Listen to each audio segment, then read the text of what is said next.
Alô. Boa noite a todos, boa noite, secretário. Eu queria entender melhor essa questão da transição, a gente com o projeto já protocolizado e esse projeto de lei sendo aprovado, se a gente tem a garantia de manter o projeto anterior da forma como está. Isso tem que ser definido nas disposições finais transitórias. Isso vai ter que ser realmente, talvez, melhor elaborado no projeto de lei. Existe um grande número de solicitações nessa linha, mas certamente o processo que está protocolizado, normalmente ele segue no trâmite, desde que ele esteja em condições de aprovação pela legislação que ele está pretendendo ser aprovado. Tá, então isso não adianta simplesmente protocolizar um projeto que não esteja em condições de aprovação. Não, no caso já estaria, inclusive está andando e tudo mais. Tudo bem. Outra questão, eu queria entender a protocolização para alteração de perímetro. Como é que é feito? Através do protocolo geral, se tiver, pode protocolar aqui com a Célia na mesa. Pode protocolar já? Se tiver o requerimento e vai ser encaminhada a equipe para análise. Vou fazer isso, obrigado. Obrigado. Eu vou dar sequência nas pessoas inscritas e vou chamando. Quem quiser se inscrever, por favor, entre em contato com a Célia. Rui Vaz Cardoso. Hoje moro no Rio de Janeiro, mas gostaria que essas mudanças que afetam imóvel e propriedade não fossem feitas dessa forma. Venho desenvolvendo um pequeno condomínio por culpa da prefeitura, não aprovei o projeto. Cada hora é uma coisa, GAP, SANAS e INDEC. Há de se ter um respeito pelo direito do protocolo. Na verdade, a situação é a mesma, tá? Porque o protocolizado, se tiver em condição de aprovação, ele segue o trâmite. Caso contrário, não há algo que gostaria de complementar, não. Roberto Teixeira Cardoso. Há de ser ter na lei um prazo para a protocolização do projeto atual. E eles deverão ser analisados. É inaceitável que o governo do Estado de saída propor isso. Na verdade, esse projeto de lei, queria lembrar que foi proposto no começo de 2011. Tá? Então, se o processo está em aprovação, está protocolizado anteriormente a esse projeto de lei virar lei, se é aprovado pela Câmara e sancionado pelo Executivo, vale a mesma regra. Não tem nada de casuística aqui. Ok?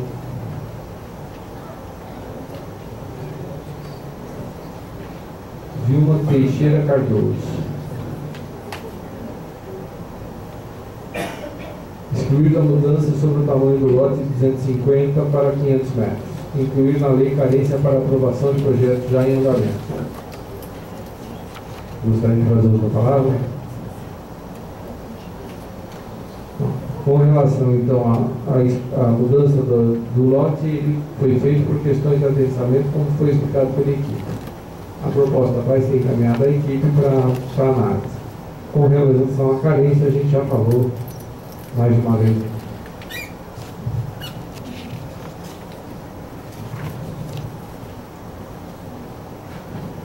Júlia Botelho de Miranda.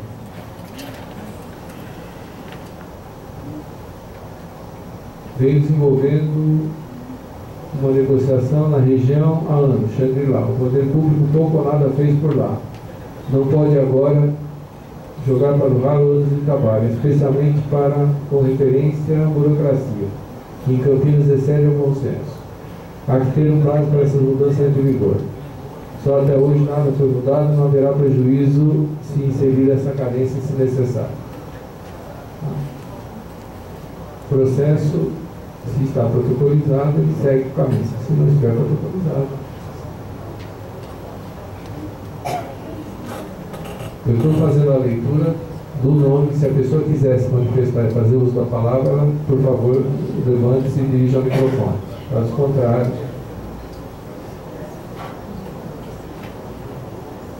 tá. Depois da leitura, Cristina Campos Lopes.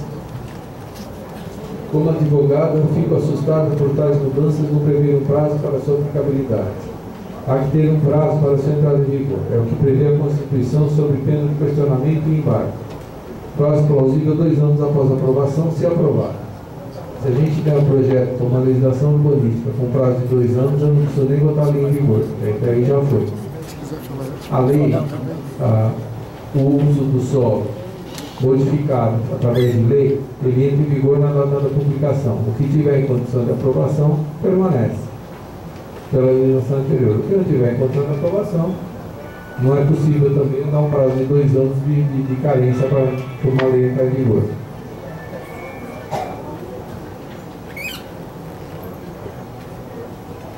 Daniel Marcos Barbosa. Que seja excluído da lei um dispositivo que modifica a fração de ideal de 250 para 500. É uma temeridade para projetos já em desenvolvimento, em especial no momento de transição administrativa.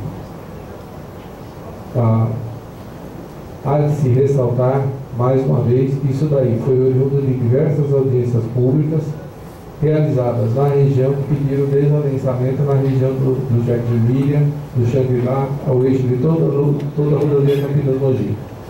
Eu não tenho sistema viário que comporte aquela região. Portanto, a proposta foi essa. Evidentemente, tudo que está sendo recebido aqui como contribuição vai ser avaliado pela equipe, mas só justificando.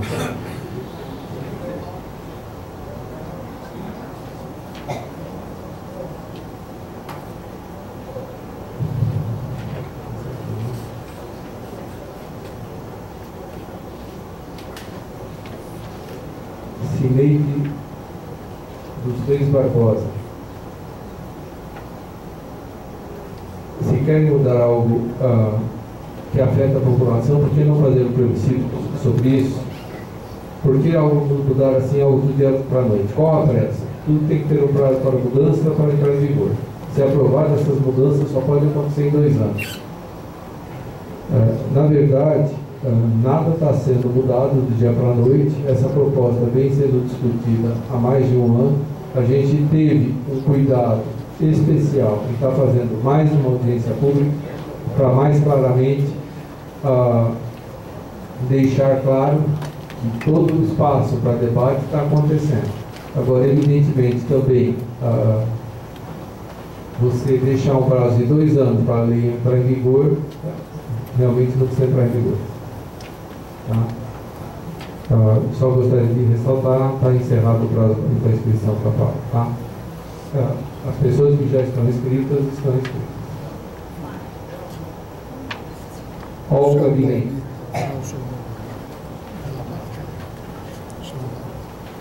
Há anos o poder público ignora a região do Xangri-Lá. Agora, depois da lambança feita na cidade, mudar de 250 para 500 metros quadrados de lote mínimo é colocar Campinas no ostracismo.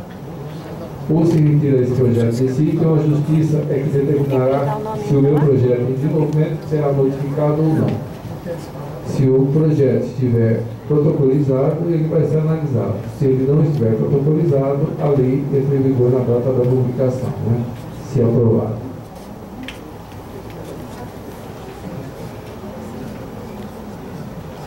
Ted Venstra.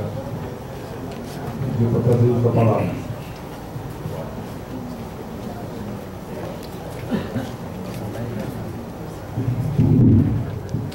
Boa noite, eu sou dos Parques Xangri-Lá e Lucimar. Mais uma vez nós queremos agradecer pelo todo o trabalho que já foi feito nos 2 anos para cá, a respeito da forma que foi feito. E eu sei que uma coisa que nós queríamos de uma forma bem feita foi a questão do tamanho dos lotes e também a questão dos entornos, porque desde 2008 nós temos brigado por causa disso e finalmente nós temos um projeto que está atendendo realmente essa questão. Nós já gastamos em não sei quanto dinheiro em termos de projetos e protocolamos com a prefeitura e tudo isso nesse tempo para realmente chegar nessa conclusão. Eu também gostaria de fazer uma pergunta, se porventura tem um vereador presente, se poderia ficar em pé. Hoje tem sessão da Câmara. E lá é mais importante do que aqui. Só queria saber. Boa pergunta, boa pergunta. estão na Câmara. Pois é, mas tinha que estar aqui. Mas Tá fazendo o leilão eu sei que não são também. obrigados a estarem aqui, mas infelizmente nós estamos vendo o que está acontecendo, tá? E também uma dúvida que nós tínhamos quando nós chegamos também já foi respondido pelo secretário logo no começo, pela razão realmente de ter essa reunião. Então, muito obrigado. Obrigado, Sofia.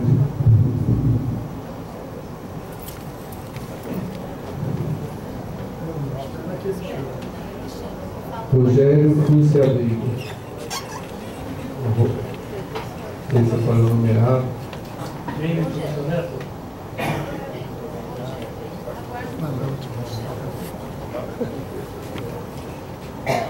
Eu só vou ler, antes que vocês vão fazer uso da palavra, as colocações que o senhor colocou na ficha, né? Redutor de velocidade no entrocamento da rodovia Dom Pedro, quilômetro 128, Panaviário Magalhães Teixeira, como será a captação de esgoto dos novos loteamentos Ok Rios, uma vez que o já existente condomínio Coete despeja restos sólidos nos mananciais do Ribeirão Samambaia. De 50 alqueires, somente 5 se destinam a atividades de área rural. Esses 8 alqueires de área de preservação permanente, mais esta invade depósito de entulhos e os clandestinos. Chagaradeira está dividida em área urbana e possibilidade de ordem de 500 metros e outra área não é possível sequer de 100.000 metros quadrados. Sr. Cláudio. Boa noite a todos. Eu tenho um questionamento a respeito, principalmente nessa área rural da Chácara Beira, visto que parte dela me parece ser urbano já, e nessa área da Chácara Beira com o loteamento de Samambaia, essas metragens que eu passei para conhecimento de todos, muito pouco é destinado para agricultura, sendo que essa agricultura está sendo exercida por pessoas com idade já avançada, que em breve não mais exercerão atividade rural, vão parar. A mão de obra também está. Em vista disso, é uma área muito grande e sempre que eu participo dessas assembleias, falo muito em área de preservação ambiental. Lá, pouca parte dessa área, mais próximo ao trilho do trem que separa ali Valinhos, ela está invadida. Onde a área de preservação ambiental está invadida e usa-se para depósito de entulhos, resíduos e tudo mais. E a outra área, que é algo de 10 hectares, é para a produção rural. Fala-se muito, né, na área rural, enfim. Eu estou percebendo que a prefeitura não está tendo um certo cuidado com aquela região. Mesmo porque eu acredito que nem conhece a região. O Cambuí é muito mais arborizado do que lá. A área de preservação ambiental lá, ela já está invadida. O Ribeirão já está poluído com os esgotos lá desse loteamento Ok Rios. Então eu gostaria de saber do poder público como que vai ser resolvido isso. Diz que é uma área rural, mas na área rural não tem atividade rural. Diz que é a área de preservação ambiental, onde está tudo poluído e invadido. Então eu queria algumas informações sobre isso. E daí também, a respeito do anel viaduto, não está aí, mas eu posso acrescentar. No viaduto Manuel Aveiro, fica no quilômetro 3 sul dessa rodovia, José Roberto Magalhães Teixeira. Só tem acesso para o sentido do Leroy Merlin, do Decathlon. Nós, lá do Chácara Verde, do loteamento de São Raio, são poucos moradores, são em torno de 400. Mas aquele acesso é muito utilizado pelos bairros próximos, Carlos Lourenço, Itatiaia, Tamoio, e que precisa ir para Valinhos. Se fala muito da dificuldade, da fragilidade do sistema viário. Existe algum projeto que faça um outro acesso para que esses bairros não precisem se deslocar até o Leroy Merlin, fazer aquele retorno, atravessar a pista, as 4 faixas da Dom Pedro, sem radar, para segurar os veículos que vêm da Dom Pedro, e voltar para Valinhos? Não seria mais conveniente fazer um acesso direto? Esses são os meus questionamentos. Com relação à inserção de área no perímetro urbano, na verdade, a equipe esteve sim lá repetidas vezes. Tá?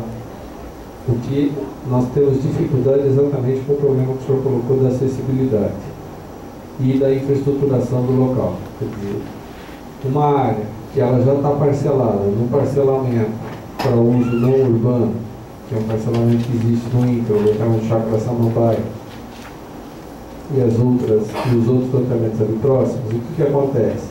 Se eu trouxer isso para o perímetro urbano, eu vou ter problema da prefeitura ter que assumir toda a implantação de infraestrutura urbana por conta dela. Isso não pode ser repassado, uma vez que o loteamento já é existente. A gente vai estar repetindo aqui um problema que a gente tem hoje, e que é motivo de diversas reclamações, que é, por exemplo, lançou em Santo Antônio. Loteamento que foi feito rural e que depois acabou virando urbano. Tá?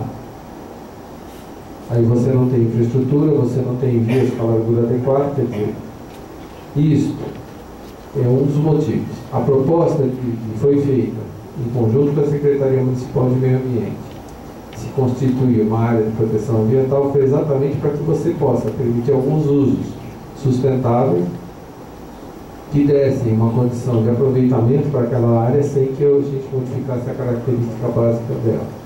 Essa foi a proposta que foi apresentada no plano. Evidentemente, a colocação que está sendo feita aqui nessa sua intervenção hoje, o pedido que foi feito, vai ser encaminhado à equipe, tanto nossa quanto da Secretaria do Meio Ambiente, a gente nos posicionarmos quanto a isso. Com relação ao dispositivo viário que o senhor coloca, a gente vai encaminhar a Artesp, a Federação de Responsabilidade da Artesp. Eu acho que realmente é importante, o senhor tem razão na sua colocação, e a gente vai encaminhar isso aí com o pleito da Prefeitura de Campinas nesse sentido. Ok? E a complementação das respostas a gente vai fazer aos senhores através dos contatos indicados aqui na ficha de inscrição. Obrigado. Uma parte desse caso. Senão a gente vai estar conturbando. Uma parte. Eu abro depois uma exceção para o senhor falar aqui. Tudo bem? Senão eu fico numa situação, se eu abrir para uma pessoa, para todo mundo. Porque não ficar deteriorado, não vai transformar em. Não, com tem que certeza. recuperar para deteriorar. Perfeito. Posso acrescentar um pouco ali? Pode. Muito bem o que o senhor disse. Eu sinto que a Chácara Verde está sendo esquecido por Campinas. Por exemplo, asfalto, os moradores que fizeram, senão lá não transitava o carro. Né? Iluminação pública é uma área muito grande, onde o ponto do ônibus é a 2 km de distância. À noite a pessoa não pega ônibus porque não consegue andar lá, que é escuro, área rural. Então são coisas que a gente está sentindo uma certa esquecimento do poder público. Então, como o senhor falou, né? Como o loteamento já era rural, não tem como fazer urbano, porque senão a prefeitura não vai conseguir dar sustento lá. Nós estamos falando conclusivamente. Como eu falei, a gente vai encaminhar. E, em princípio, eu estou só esclarecendo os motivos pelos quais estou tentando justificar o que a equipe propôs até agora. Tá certo? Ok. A gente está abrindo a audiência pública exatamente para permitir a manifestação de todos, favoravelmente ou contrariamente ao projeto.